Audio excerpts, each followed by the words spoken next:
বাড়িতে গেলে কি আর টাকা থাকতো? বাড়িতে যাবো না, তারপরে বাড়ির মানুষগুলো, আপন মানুষগুলো সুখে থাকতো। তাদের খুশির জন্য তো আমি এত কষ্ট করতেছি। বাইরে একটা মাস কষ্ট করার পরে এই টাকাটা হাতে আসছে।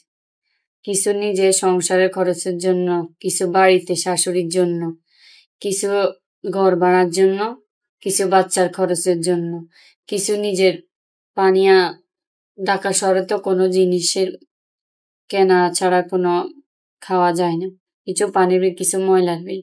তো নিজের দিয়ে ইনকাম করছি, নিজের খরচ করার মতো কিন্তু একটা টাকাও থাকে না।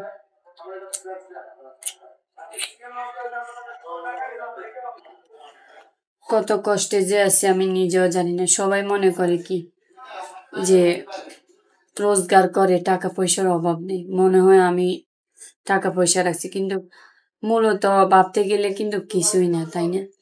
একটা মাস যারা ঢাকা শহরে থাকে একমাত্র তারাই বলতে পারে টাকার কোনো মূল্য নেই। যে কোনো জিনিস টাকা ছাড়া কেনা যায় না। তো আমি যে কিভাবে আছি, কিভাবে চলি, কিভাবে খাই, আপন মানুষগুলো সেটা জানে না। ওরা শুধু এটাই ভাবে যে টাকা ইনকাম করে, মনে হয় তারা কত সুখে আছে। কিন্তু টাকা যে কি, সামান্য নোট, এটার কোনো মূল্যই নেই। বাজারে গেলে এটা মানে কিছুই না, ঘরে কিছুই নেই। এখন যদি চালের বস্তা, তেল, পেঁয়াজ, রসুন, আদা, এভরিথিং যদি যা যা আনি, তাহলে কিছুই থাকবে না। বাড়িতে পাঠাতে হবে এর থেকে অর্ধেক টাকা। তো আমার কাছে আর কি থাকবে বলেন? তো সবাই যে বলেন টাকা টাকা টাকা দিয়ে আমি কি করি, সেটা তো আপনারা বুঝবেন না। তো আপনারা সবাই আমাকে একটু ভালোবাসা দিয়েন। আপনারা সবাই একটু আমাকে ভালোবাসা দিয়েন, আমি যাতে ফেসবুকে এত কষ্ট করে কাজ করছি, যাতে ফেসবুক থেকে কিছু ইনকাম করতে পারি, যাতে আপনাদের নিয়ে সামনের দিকে এগিয়ে যেতে পারি। সবাই আমার জন্য দোয়া করবেন।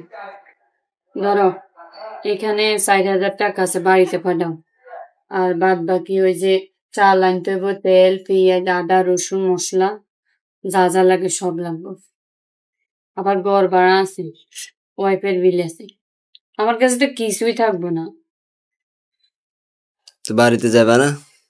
বাড়িতে গেলে কি আর টাকা থাকতো? বাড়িতে যাবো না, তারপরে বাড়ির মানুষগুলো, আপন মানুষগুলো সুখে থাকতো।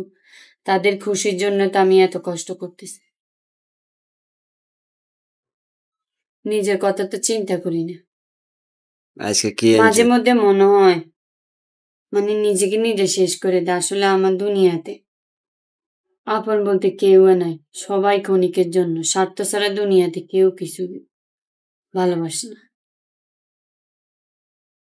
নিজের স্বামীও না, সেটা তুমি মানো?